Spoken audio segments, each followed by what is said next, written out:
আসসালামু আলাইকুম রহমতুল্লাহ বরাকাত। যে এই মুহূর্তে আমি আছি একটা সিএনজি পাম্পের সামনে।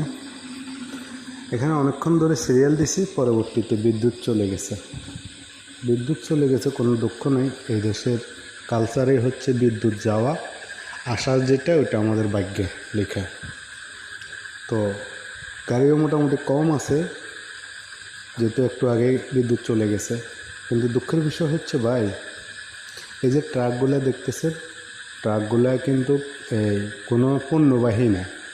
এগুলোর ভিতরে সব কিন্তু সিলিন্ডার, এক একটা গাড়িতে 50-100টা পর্যন্ত সিলিন্ডার লাগানো আছে, বা প্লাস এর থেকেও অনেকগুলোতে বেশি থাকে। তো এগুলো আসে সিরিয়ালে দাঁড়াবে, আর এক সাইডের নজল এটার ভিতরে লাগাই থাকবে। এক একটার মধ্যে 1.5 লাখ 2 লাখ টাকার গ্যাস ঢুকবে। তো এই গ্যাসগুলো যায় কোথায় ভাই? এই গ্যাসগুলো